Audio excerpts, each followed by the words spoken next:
Hello student, welcome to my channel Basic Science 9321।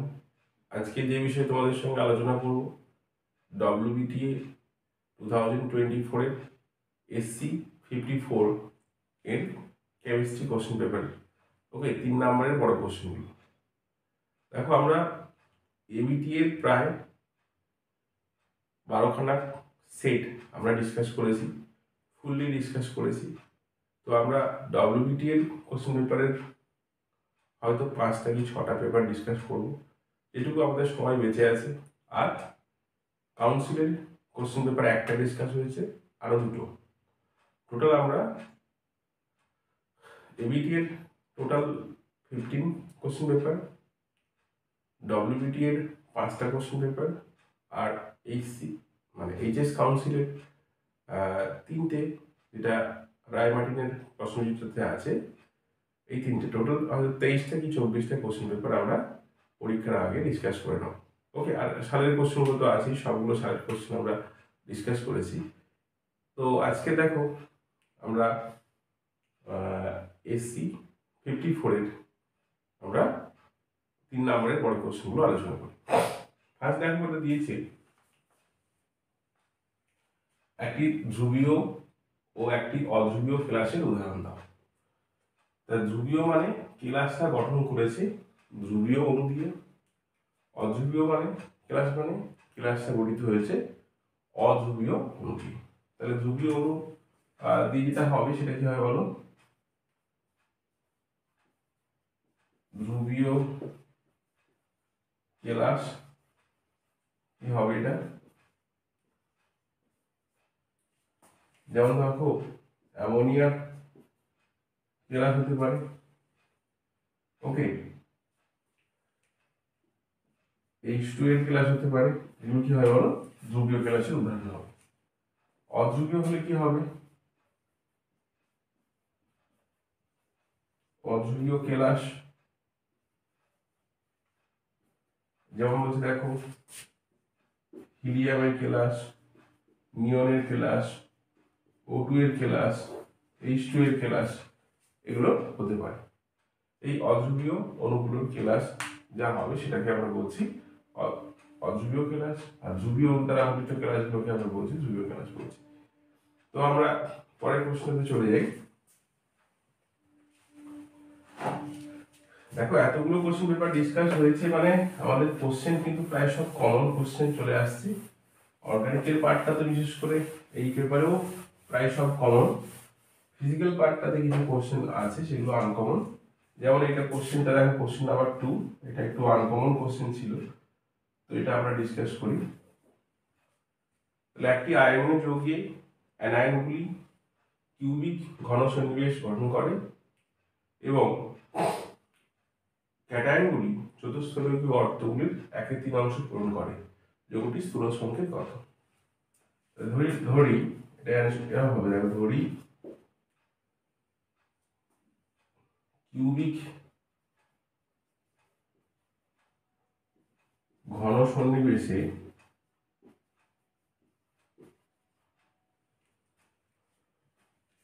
পরমাণু সংখ্যা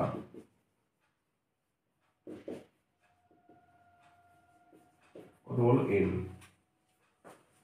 তাহলে এখানে চতুস্থলকীয় ফাঁকের সংখ্যা কত হবে?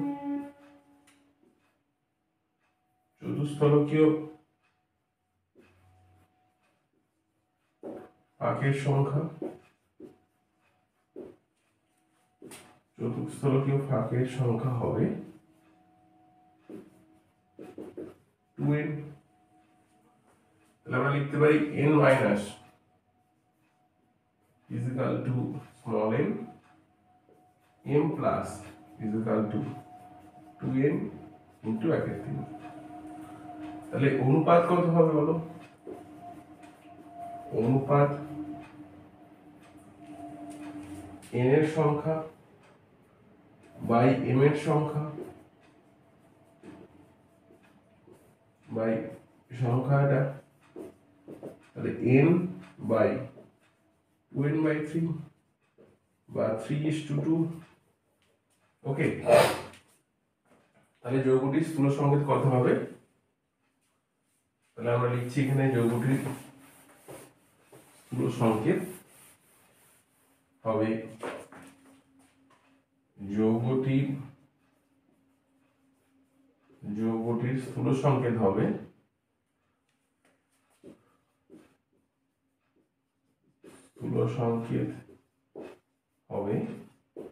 কত বলো m2 n3 m2 n3 m এর ভ্যালু এখানে কটা আসছে দুটো, n কটা আসছে 3, তিনটে m2 n3। আগে ক্যাটায়ন লিখবো তারপর অ্যানায়ন, এই জন্য আমি এভাবে লিখলাম। পরেরটা দেখো বলেছে যে m প্লাসের কোঅর্ডিনেশন সংখ্যা কত হবে, মানে m প্লাসকে ঘিরে কতগুলো তোমার n মাইনাস থাকবে। তাহলে m প্লাসের সর্বাঙ্ক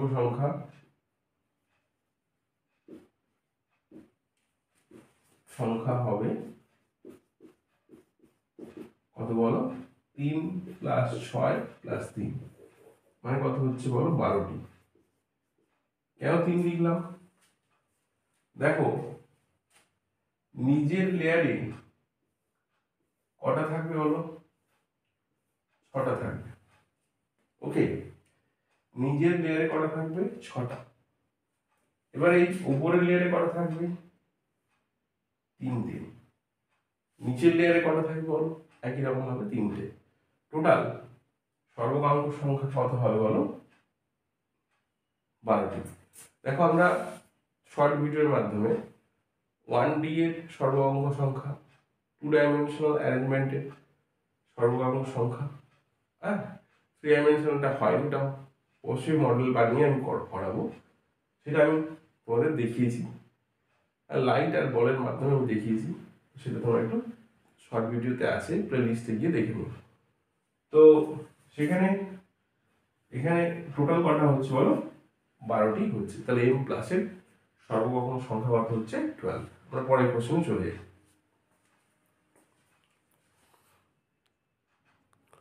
দেখো পরের কোশ্চেনটা অনেকবারই আলোচনা করা হয়েছে, তবু আরেকবার দেখে নিই। একটি পৃষ্ঠকেন্দ্রিক ঘনকাকার একক কোষের শূন্যস্থানে শতকরা পরিমাণ নির্ণয় করো। তাহলে পৃষ্ঠকেন্দ্রিক ঘনকাকার একক কোষের ক্ষেত্রে আমরা লক্ষ্য করছি যে মাঝখানে একটা পরমাণু আছে পৃষ্ঠে, তাকে ঘিরে কর্নারে এরকম 4টে আছে। এই বরাবর কি থাকছে বলো, পরমাণুগুলো পরপর অ্যাটাচ হয়ে আছে, ঠিক আছে। অ্যাটাচ মানে এরকম নয়, কিন্তু এটা জাস্ট গায়ে গায়ে লেগে আছে। তাহলে আমরা দেখতে পাচ্ছি এখানে পরমাণুর ব্যাসার্ধ যদি r হয়, আর পৃষ্ঠকেন্দ্রিক একক কোষের কিনারার দৈর্ঘ্য যদি a হয়, তাহলে আমরা দেখছি 4r = √2a। আর কণার সংখ্যা কত হয় বলো, কণার সংখ্যা হয় 1/8 × 8 প্লাস 1/2 × 6, টোটাল এখানে আসছে 1 + 3 বা 4 হয়। তাহলে শূন্যস্থানের পরিমাণ, তাহলে আমরা প্যাকিং দক্ষতাকে নির্ণয় করি। তাহলে একক কোষ দ্বারা অধিকৃত আয়তন, একক কোষে কণা দ্বারা অধিকৃত আয়তন বাই, এটা হবে একক কোষের আয়তন। তাহলে এখানে লিখবো একটা পরমাণুর কণার আয়তন কত বলো, 4/3 πr3। তাহলে মোট কণার সংখ্যা কত, z ডিভাইড একক কোষের আয়তন কত, a3। যদি আমরা রিলেশনগুলো বসাই, z মানে হচ্ছে পরমাণুর সংখ্যা 4, তাহলে 4 × 4/3 πr3 বাই, এটা আসছে দেখো √4r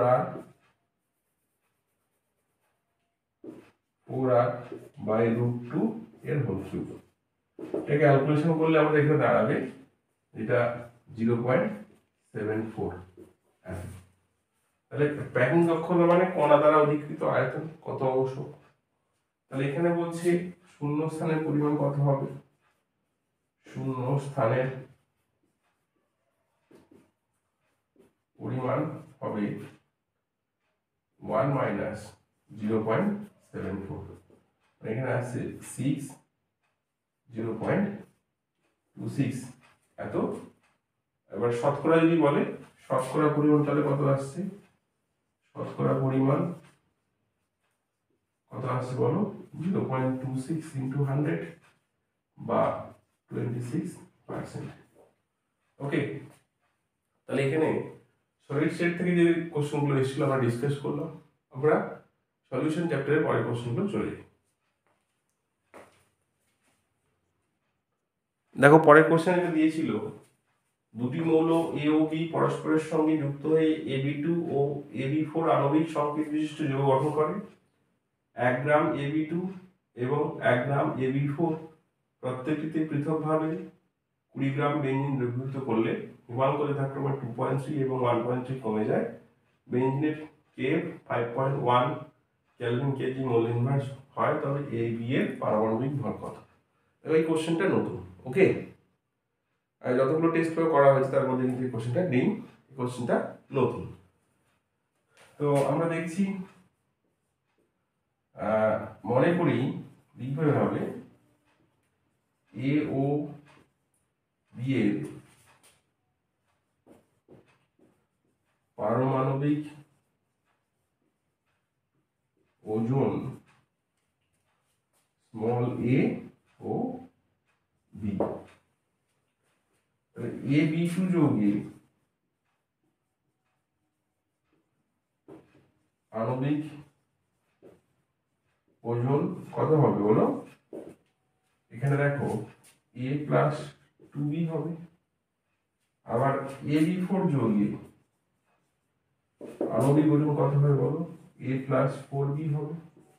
তাহলে প্রবলেমটাতে কি অসুবিধা বলো? আমাদের এই আণবিক ওজনটা জানা নেই।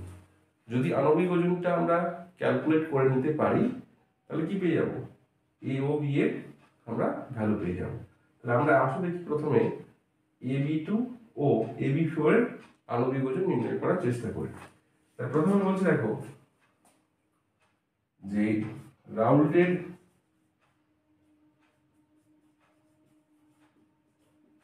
হিমাঙ্ক অবনমন সূত্র থেকে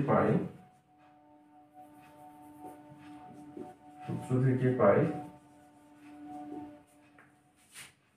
delta TF KF into W2 into 1000 into M2 into W1। এখানে আইটা আমরা 1 ধরে নেব, ইন্টু আই লিখতাম, আই হচ্ছে ভ্যান টপ ভেক্টর, এটা আমরা দুটো ক্ষেত্রেই কত ধরে নেব? 1 ধরে নেব। তাহলে এখানে দেখো ডেল্টা টি এর প্রথম ক্ষেত্রে কত বলেছে? 2.3। কে কত বলেছে বলো? 5.1। W2 1 বলেছে, ইন্টু 1000 ডিভাইড M2 আমরা ক্যালকুলেট করব, W1 কত বলেছে বলো? 20। এই করে আমরা দেখতে পাচ্ছি যে M2 বা প্রথম যৌগের আণবিক ওজন কত পাচ্ছি বলো? ক্যালকুলেট করলে প্রথম যৌগের আণবিক ওজন পেয়ে যাচ্ছে এখানে M2 ইজ ইকুয়াল টু, দেখো 5.1 ইন্টু 1000 ডিভাইড 2.3 ইন্টু 20, এটা অ্যাপ্রক্স 111 মতো আসছে। আমরা যেটা পেয়ে গেলাম A plus 2B equal to 111। Second কেসে দেখো একই রকম কথা হবে, শুধু ওখানে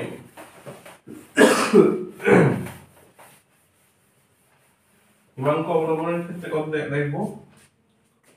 তাহলে দ্বিতীয় ক্ষেত্রে এটা লিখবো, দ্বিতীয় ক্ষেত্রে লিখবো delta TF KF into W2 into 1000, W2 dash লিখতে পারো, ইন্টু W1 এটার জায়গায় 1.3 বসাবো, এটা 5.1 বসাবো, এটা 1 গ্রাম ছিল, ডিভাইড M2 কত বসাবো আমাকে ক্যালকুলেট করতে হবে, দেখুন এটা পাচ্ছি আমরা, দেখো M2 dash is equal to 5.1 into 1000 by 1.3 into 20, approx কত আসছে বলো 196,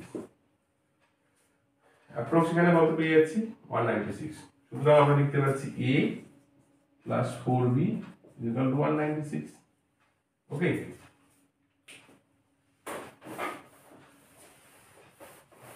তাহলে এখানে আমরা যদি সমাধান করি দুটো সমীকরণ, যে A plus 4B is equal to 196, A minus A plus 2B 111, যদি সমাধান করি তাহলে এটা আসছে, দেখো 2B is equal to এটা 585 আসছে, বা এখানে আসছে 42.5, B পেয়ে গেলাম। যদি আমরা এই ইকুয়েশনে বসাই A plus 2B is equal to 111, তাহলে A plus 85 is equal to 111, বা A is equal to পাচ্ছি 1 minus 85, মানে এটা কত আসছে অ্যাপ্রক্স 26 আসছে। তাহলে আমরা এখানে বলতে পারি যে A ও B এর পারমাণবিক ওজন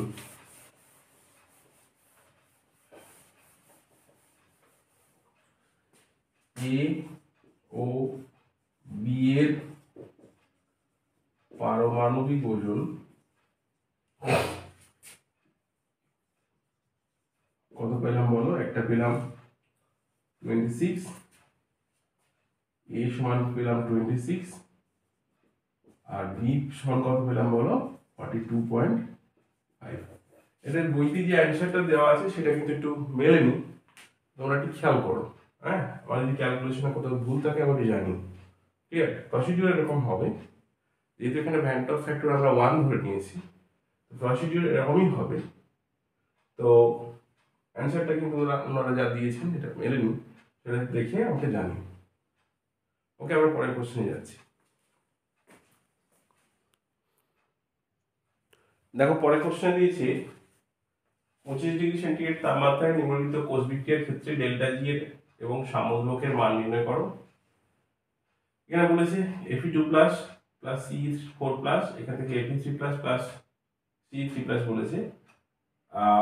প্রদত্ত বলা আছে দুটো প্রমাণ বিজারণ বিভবের মান বলা আছে। দুটোই বিজারণ বিভব কেন বলা আছে, এখানে অক্সিডেশন নাম্বার কি হচ্ছে কমছে, এখানে অক্সিডেশন নাম্বার কমছে, তাই তো। তাহলে বিজারণ বিভবের মান দুটোই বলা আছে। তাহলে আমরা আগে কাজ যেটা করতে হবে সেটা হচ্ছে সেল রিপ্রেজেন্টেশন বা কোষটার গঠন আমাকে লিখতে হবে। তাহলে আমরা আগে লিখি যে Fe2 plus aqueous plus Ce4 plus aqueous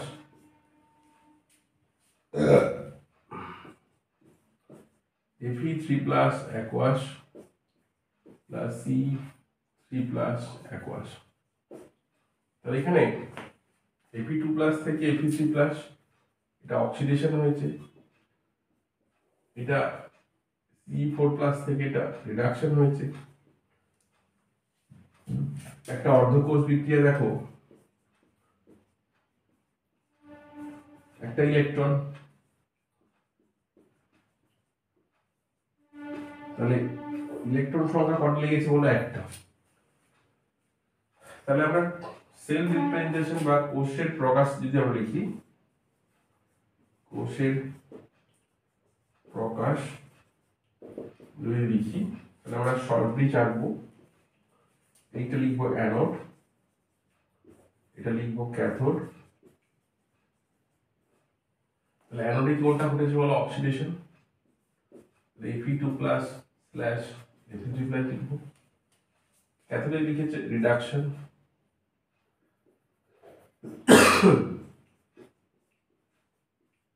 ওকে, এরপর দেখো কিভাবে লিখেছি এটা সেটা ভুলে যাবো। তাহলে কিন্তু আমাদের এই জায়গাটা আর এই জায়গাটা প্রবলেম হবে।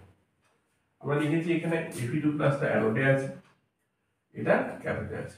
তাহলে ই নট সেলটা আমরা বার করি। E not right minus E not left. রাইটে আছে সিরিয়াম, এর ভ্যালু কত বলেছি বলো, 1.42 মাইনাস লেফটে আছে কত বলো, এটা অ্যাকচুয়ালি আসছে 1.42 মাইনাস 0.77, রিজনাল লিখছি আমরা 0.65। ওকে, তাহলে আমরা কার ভ্যালু পেলাম বলো, এখানে ই নট সেলের ভ্যালু পেয়ে গেলাম। তাহলে ডেল্টা জি মান গণনা করতে গেলে ই নট সেলের ভ্যালু জানা দরকার ছিল, সেটা আমরা পেয়ে গেলাম। তাহলে ডেল্টা জি সমান আমরা কি লিখবো এবার, ডেল্টা জি, তাহলে তাপগতিবিদ্যা থেকে পাই delta G is equal to minus N F E not cell. এর ভ্যালু কত এখানে 1, এর কত বলো 96500। ওকে, ই নট সেল কত পেয়েছি আমরা 0.65। এটা পুরোটা কি আসবে বলো, অ্যান্সারটা জুলে আসবে। ওকে, এটা ক্যালকুলেট করলে যা হয় সেটা তোমরা লিখবে। একটা মিনিট দাও, লিখে দিচ্ছি।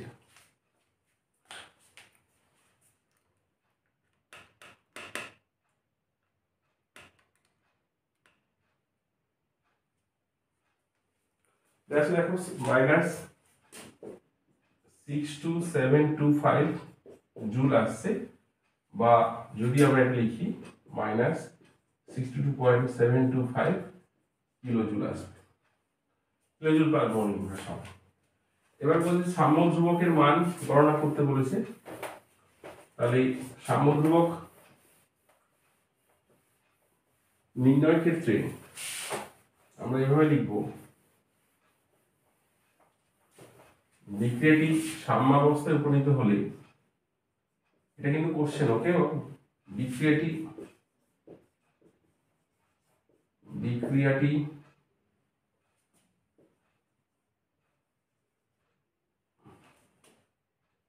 সাম্যাবস্থায়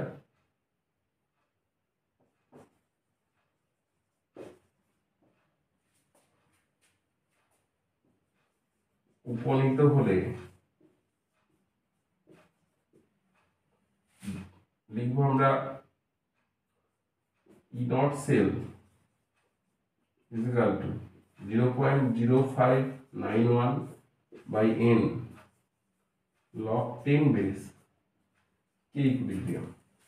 ওকে, ই নট সেলের ভ্যালু কত পেয়েছি বলো, 0.65 is equal to 0.0591 by 1, এটা log 10 base k equilibrium, বা এখানে লিখছি log 10 base k equilibrium equal to 0.65 multiply 1 divide 0.0591। এটা অ্যাকচুয়ালি আছে 10.99 or 11। তাহলে আমরা এখানে k equilibrium ইকুয়াল লিখছি 10 to the power 10.99 এরকম আসছে। এটা ক্যালকুলেটর দিলে আরেকটা ভ্যালু আসবে, এটা তোমরা লিখো। পরেরটা বলেছে দেখো যে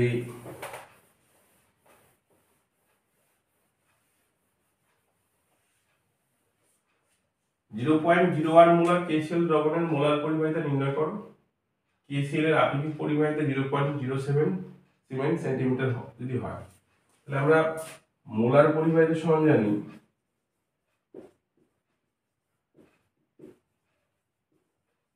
মোলার পরিবাহিতা সমান lambda m is equal to kappa into 1000 by molarity। তাহলে এখানে কাপ্পার ভ্যালু বলে দিয়েছে 0.07 into 1000 বাই মোলারিটি কত বলেছে বলো 0.01 বা এটা আসছে দেখো এটা পয়েন্টটা তুলে এখানে আসছে কত 100, এটা আসছে 100, এটা কাটলো, তাহলে আমরা দেখছি 7000 S centimetre square mole inverse. তাহলে উক্ত দ্রবণের মোলার পরিবাহিতার মান আমরা লিখে দেব যে উক্ত দ্রবণের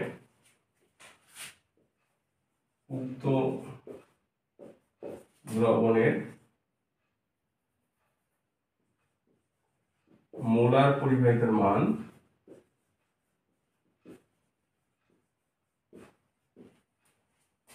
কত লিখবো বলো, 7000 S centimetre square mole inverse. ঠিক, পরের কোশ্চেন আমরা চলে যাই।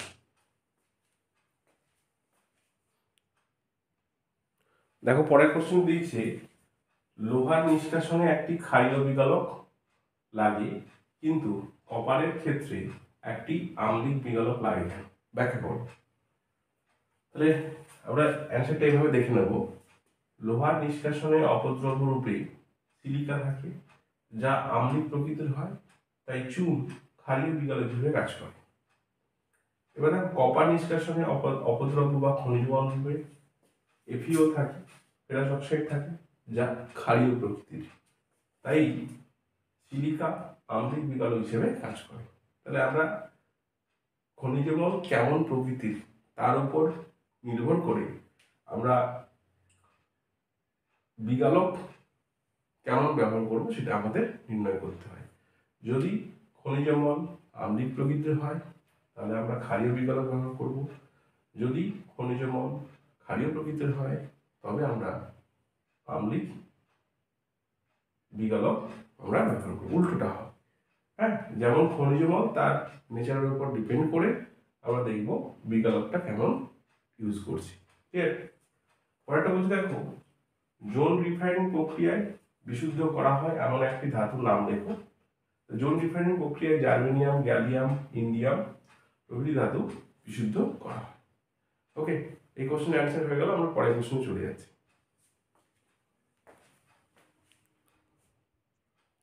দেখো পরের কোশ্চেনে দিয়েছে তৈল ভাষণ প্রক্রিয়ায় কোন জাতীয় আকরিকের কালীকরণ করা হয়, আর বিস্তার কপার থেকে তড়িৎ বিশ্বরণ প্রক্রিয়ায় বিশুদ্ধ তামাক প্রস্তুতি বর্ণনা দাও। দুটো কোশ্চেন দিয়েছে।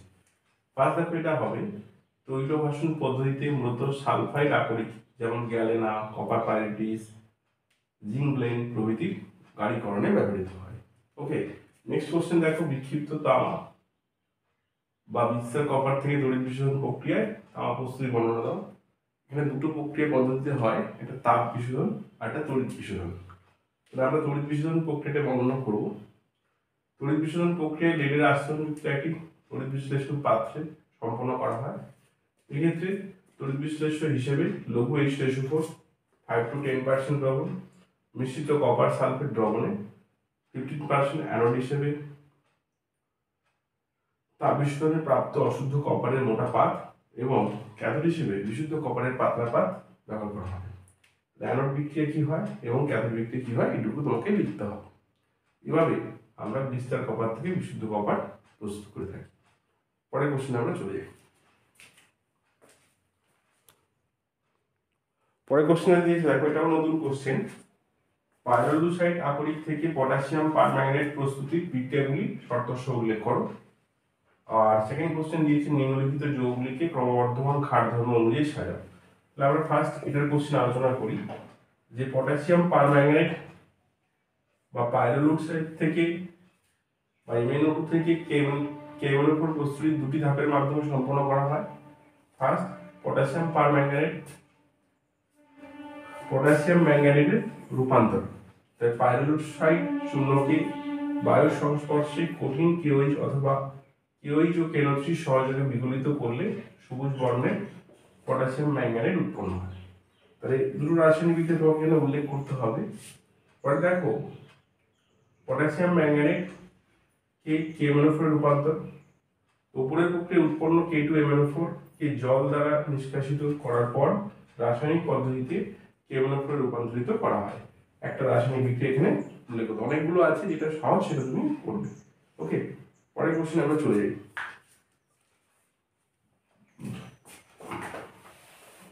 পরের কোশ্চেন দিয়ে দেখো যে ক্রমবর্ধমান ক্ষার ধর্ম অনুযায়ী সাজাতে বলেছে।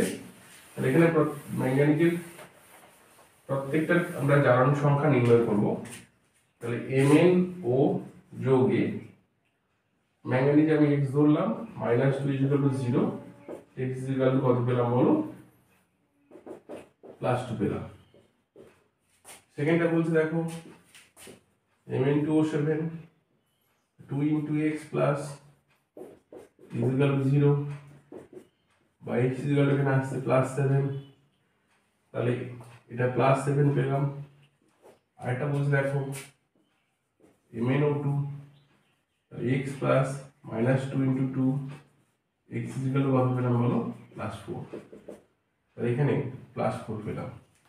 তাহলে অক্সাইডগুলো, ধাতব অক্সাইডের যে ধাতুর জারণ সংখ্যা বেশি হবে সেটা তত বেশি আম্লিক হবে। তাহলে এখানে ক্ষারীয় ধর্ম অনুযায়ী সাজায় যে ক্রমবর্ধমান ক্ষারীয় ধর্ম অনুযায়ী সাজালে কি পাবো বলো, তাহলে Mn2O7 সবচেয়ে কম আম্লিক, কম ক্ষারীয়। তারপরে আসছে দেখো MnO2, তারপরে আসছে MnO। ওকে, ক্ষারীয় ধর্ম এখানে বৃদ্ধি পায়। আম্লিক ধর্ম বললে কিন্তু উল্টোটা হতো, মানে এটা সবচেয়ে বেশি আম্লিক হতো, তারপরে এটা থেকে কম, এটা সবচেয়ে কম আম্লিক হতো। ওকে, বোঝা গেল? পরের কোশ্চেন আমরা চলে যাই। দেখো পরের কোশ্চেন এটা ছিল K2Cr2O7 এর জলীয় দ্রবণের উপর pH পরিবর্তনের প্রভাব উল্লেখ করো। দ্রবণের অ্যান্সারটা এরকম হবে, দেখো দ্রবণের pH পরিবর্তন করে ক্রোমেট ও ডাইক্রোমেট পারস্পরিক রূপান্তর করা যায়। জলীয় দ্রবণে নিম্ন প্রাপ্ত সাম্যাবস্থা দেখা যায়। দেখো এটা CrO4 2- ক্রোমেট, একে অ্যাসিড দিলে এটা HCrO4 বা ডাইক্রোমেটে চেঞ্জ হয়। আবার ডাইক্রোমেটকে ক্ষার দিলে সেটা HCrO4- ইন্টারমিডিয়েটের মাধ্যমে ক্রোমেটে পরিবর্তিত হয়। তাহলে pH পরিবর্তন, অ্যাসিড একবার ক্রোমেটকে অ্যাসিড দিলে ডাইক্রোমেট, আবার ডাইক্রোমেটকে ক্ষার দিলে ক্রোমেটে পরিবর্তিত হয়। ক্লিয়ার? পরে বলতে দেখো ক্ষারীয় দ্রবণে পটাশিয়াম আয়োডাইডের সঙ্গে পটাশিয়াম পারম্যাঙ্গানেটের বিক্রিয়া কি ঘটে লেখো। তাহলে আমরা KMnO4 পটাশিয়াম আয়োডাইড কে পটাশিয়াম আয়োডাইডে জারিত করে, KiO3 তে জারিত করে, রাসায়নিক বিক্রিয়াটা এরকম হবে। ওকে, আমরা পরের কোশ্চেনে চলে যাই।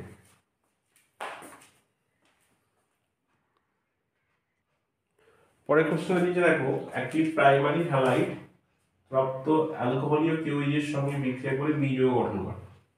যৌগ বি HBr এর সঙ্গে বিক্রিয়া সি উৎপন্ন করে যা এ এর সমবায়। এ কে সোডিয়াম ধাতু ও শুষ্ক ইথারের সঙ্গে বিক্রিয়া করলে CH18 যৌগ উৎপন্ন হয়, যা N-বিউটাইল ব্রোমাইড ও সোডিয়াম শুষ্ক ইথার এর বিক্রিয়া উৎপন্ন বিক্রিয়াত পদার্থ থেকে আলাদা। এর গঠন লিখতে বলেছে, উপরোক্ত সকল রাসায়নিক বিক্রিয়াগুলো লিখতে বলেছে। তাহলে আমরা এটা স্টার্ট করবো এভাবে, দেখো N-বিউটাইল ব্রোমাইড মানে আমরা লিখবো CH3 CH2 CH2 CH2 দিয়ে, এটাকে যদি আমরা সোডিয়াম ইথার দিই তাহলে CH3 CH2 CH2 CH2, আবার রিপিট হবে এটা CH2 CH2 CH2 CH3, এরকম পাবো। এটাকে আমরা বলছি, যার গঠন সংকেত বলছে দেখো C8 H18, এটা পাচ্ছি। এবার বলছে তাহলে নিশ্চয়ই এটা এই যৌগ নয়, কিন্তু এটা 1 ডিগ্রি। তাহলে এটা কি হতে পারে বলো, CH3 CH CH2Br, এটা হতে পারে। ওকে, এটার সঙ্গে যদি আমরা সোডিয়াম ইথার দিই তাহলে কি হবে বলো, CH3 CH3 আবার রিপিট এটা হবে। এখানে NaBr দিতে পারতে, এখানে তুমি NaBr দিতে পারতে, তুমি এটা A পেলে, ওকে, এটা পেলে B। বলতে দেখো পরেরটা কোশ্চেন, পরের পার্ট দিয়েছে যে এটার সঙ্গে KOH এর বিক্রিয়ায় কি হবে, কোনটার সঙ্গে বলছে বলো, যে এর সঙ্গে KOH এর বিক্রিয়া কি হবে। তাহলে এটা আমরা লিখছি CH3 CH CH2Br, এটা CH3, এটা KOH অ্যালকোহল, এলিমিনেশন হবে CH3 C double bond CH2, এটা CH3, এটা আমরা পেলাম B। এবার দেখো B এর সঙ্গে আমরা HBr অ্যাড করেছি, B এর সঙ্গে আমরা HBr অ্যাড করেছি, তাহলে CH3 C, এটা Br, এটা CH3, এটা CH2H, এটা পেলাম আমরা C। A and C দেখো, এটা A আর এটা C, দুটোই কি হচ্ছে বলো, আইসোমার। তাহলে আমরা A B C D কে আমরা শনাক্ত করতে পারি। ওকে, তাহলে রাসায়নিক বিক্রিয়াগুলো উল্লেখ করলাম এবং A B C D কে আমরা শনাক্ত করলাম। আবার পরের কোশ্চেনে লিখে নিই, লিখে আসছি। পরের কোশ্চেনে দিয়েছে দেখো, পুরনো ইথারের একটি নমুনাকে পাতল করা বিপজ্জনক কেন? এটাও একটা নতুন কোশ্চেন। ওকে, এবং ইথার যে পাত্রে থাকে তা একবার খোলা হলে বায়ুর অক্সিজেন পাত্রে প্রবেশ করে এবং জারণ ক্রিয়া শুরু করে। এই অবস্থায় কয়েক মাস পরে যথেষ্ট পরিমাণ ইথার পারঅক্সাইড তৈরি হয়। পারঅক্সাইড যৌগগুলি বিস্ফোরকধর্মী তৈলাক্ত তরল পদার্থ। এরা ইথারের চেয়ে কম উদ্বায়ী বলে পাতন প্রক্রিয়ার অবশেষের মধ্যে এদের ঘনত্ব ক্রমশ বাড়তে থাকে এবং বিস্ফোরণ ঘটার সম্ভাবনা থাকে। তাই জন্য আমরা দেখব এই কারণে দীর্ঘদিনের পুরনো ইথার পালিত করার সময় বিশেষ সাবধানতা অবলম্বন করা দরকার। ওকে, এটার অ্যান্সার এরকম হলো।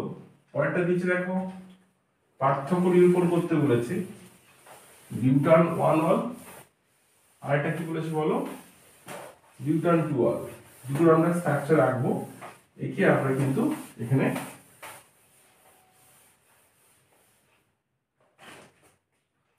একটা হচ্ছে বিউটান 1 অল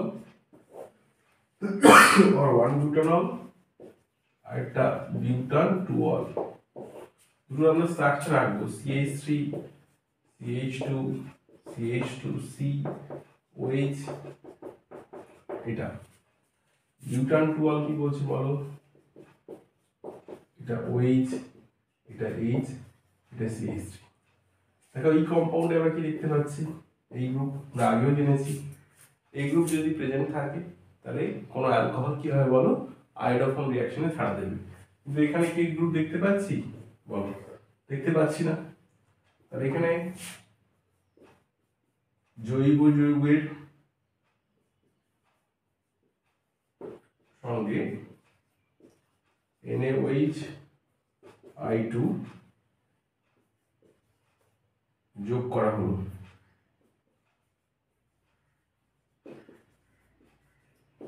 কোন হলুদ বর্ণের পদক্ষেপ পাওয়া গেল না। ওকে, এক্ষেত্রে লিখব যে জৈব যৌগের সহিত সঙ্গে NaOH I2 যোগ করা হলো। হলুদ বর্ণের পদক্ষেপ পাওয়া গেল। তাহলে আমরা রাসায়নিক বিক্রিয়াটা এখানে উল্লেখ করব।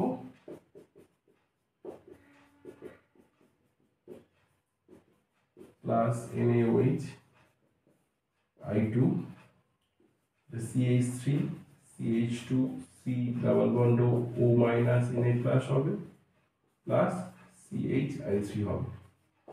ওকে, রাসায়নিকটা উপরে লিখছি, যদি অসুবিধা হয় আবার লিখে দিচ্ছি।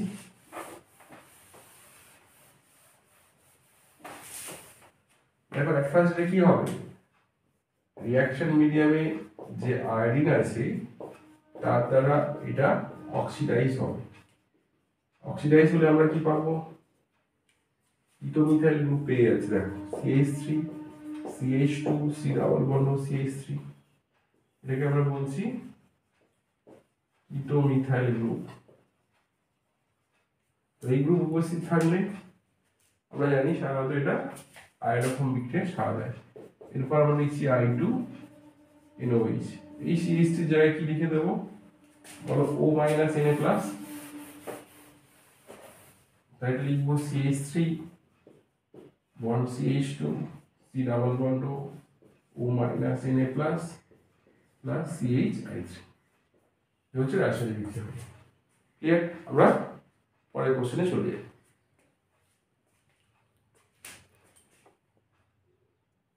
পরের কোশ্চেন দিয়ে দেখো, নিম্নলিখিত রূপান্তরগুলি ঘটাও। ফেনল টু স্যালিসাইলিক অ্যাসিড অনেকবারই হয়েছে, তো আমরা কোলবে স্মিথ রিঅ্যাকশন করব।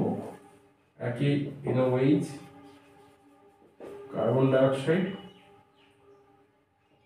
4 to 8 ATM और 4 to 7 ATM, 7 ATM লিখে দেখো 120 ডিগ্রি সেন্টিগ্রেড আর দিলে H প্লাস, এটা আমরা কি পাবো, স্যালিসাইলিক অ্যাসিড পাবো। ওকে, ওটা O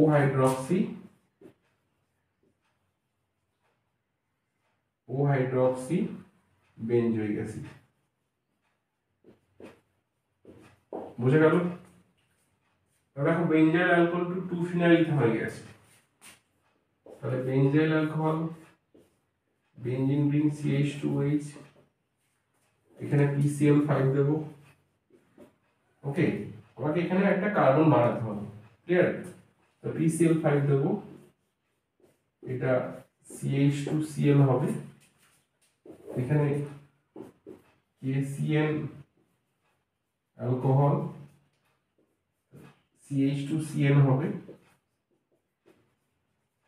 দেখো আমরা CN কে হাইড্রোলিসিস করলে আমরা জানি কি হয় বলো, COOH, তাহলে H3O প্লাস, তাহলে এটা বেঞ্জিন রিং CH2COOH, এটা হচ্ছে দেখো 2-ফিনাইল ইথানোয়িক অ্যাসিড, এটার নাম হচ্ছে 2-ফিনাইল ইথানোয়িক অ্যাসিড। ওকে, পরের কোশ্চেন আমরা চলে যাই। 2 ক্লোরোপ্রোপেন থেকে 1 প্রোপানল। পরের কোশ্চেন নিচে রাখো, 2 ক্লোরোপ্রোপেন থেকে 1 প্রোপানল। তাহলে 2 ক্লোরোপ্রোপেন CH3 CHCl আর 1 প্রোপানল বলছে দেখো CH3 CH2 CH2OH, এটা হচ্ছে 1 প্রোপানল। তাহলে আমরা কি করতে হবে, এই ক্লোরিনটা এই জায়গাতে এই জায়গায় শিফট করতে হবে, কারণ আমরা এটা ভাবতে পারি যে এখানে নিশ্চয়ই কি ছিল বলো, Cl ছিল। ক্লিয়ার? তাকে আমি সাবস্টিটিউশন করে OH এনেছি, তাহলে আমরা Cl বা এখানে কি ছিল বলো, বিআরটাই নি, সুবিধা হবে, এটা বিআর। তাহলে আমরা দেখো কি করব, এটাতে আমরা অ্যালকোহলিক KOH দেব, তাহলে এলিমিনেশন হবে CH3CH ডাবল বন্ড CH2, তাতে আমরা HBr পারঅক্সাইড দেব। ওকে, এটা অ্যান্টি মার্কোনিকম হবে, এটা Br, এটা H, এটাতে অ্যাকোয়াস কিউএইচ আর এইচ প্লাস দেবো। এখানে কি আসবে বলো, CH3 CH2 CH2OH অনপ্রোপেনল। ক্লিয়ার? পরে কোশ্চেনে লিখে নিয়ে আসছি।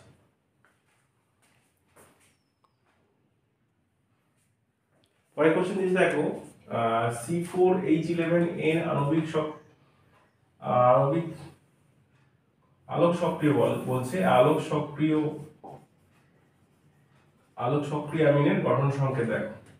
তাহলে এখানে তো আমরা বুঝতে পারছি টোটাল 4টে কার্বন থাকছে।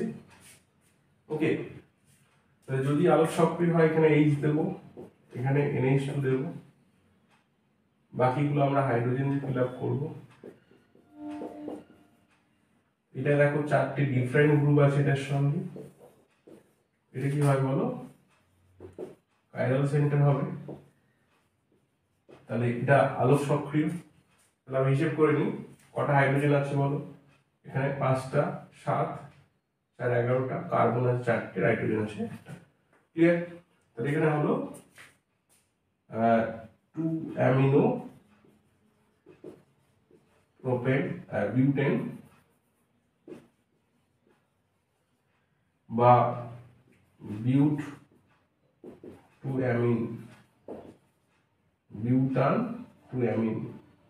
ওকে, পরেরটা হচ্ছে রূপান্তর করো অ্যানিলিন থেকে ফিনাইল হাইড্রোজেন। তাহলে আমরা অ্যানিলিনকে প্রথমে ডাইলুটাইজ করব, NaNO2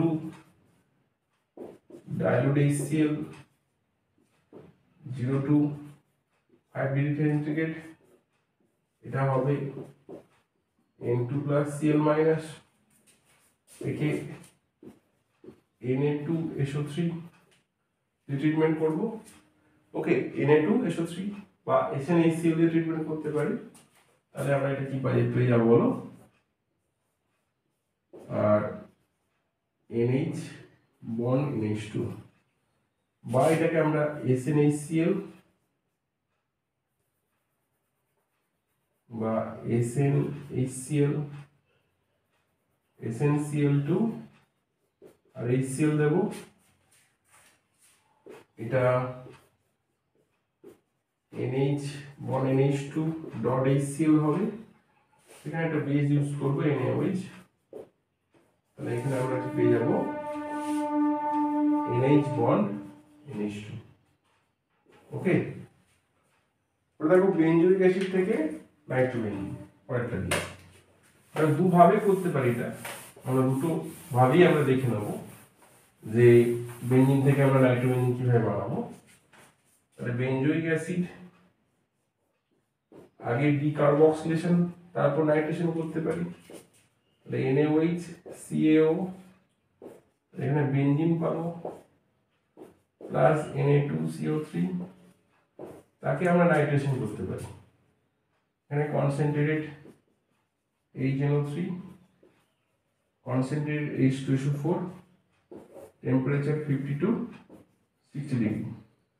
এটা আমরা নাইট্রো গ্রুপ পেতে পারি। এখানে খেয়াল রাখতে হচ্ছে যে টেম্পারেচার কিন্তু আমাকে কন্ট্রোল করতে হবে। আরেকভাবে করা যায় এটা,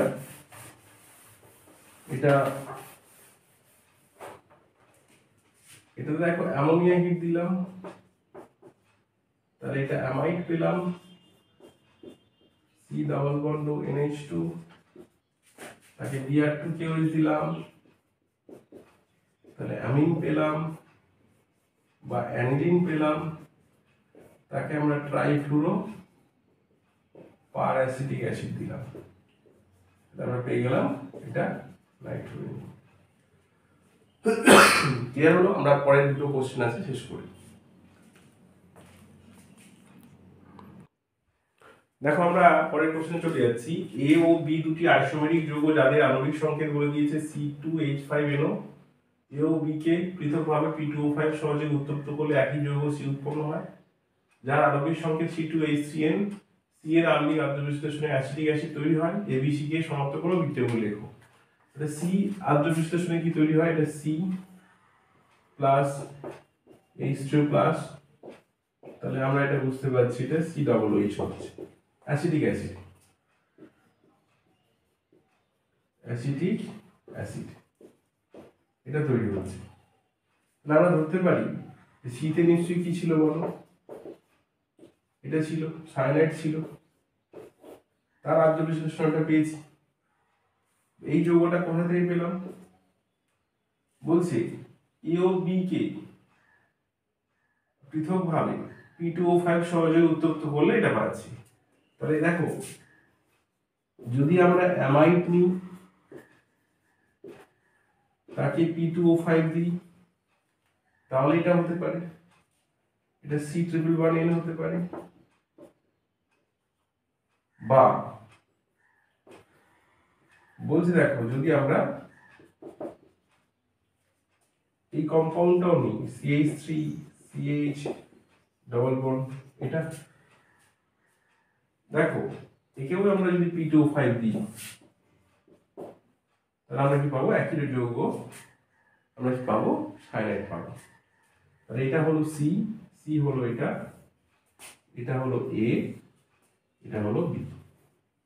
ওকে, তাহলে এ বি সি যৌগগুলোকে শনাক্ত করতে পারলাম এবং রাসায়নিক বিক্রিয়াগুলো আমরা উল্লেখ করলাম। নিচ থেকে আসবেন, এটা থেকে এটা পেলাম বা এটা থেকে এটা পেলাম, এবার সি এর হাইড্রোলিসিস গুলো ওটা পেয়েছি। ক্লিয়ার? পরের কোশ্চেন আমরা লিখে নিয়ে আসছি।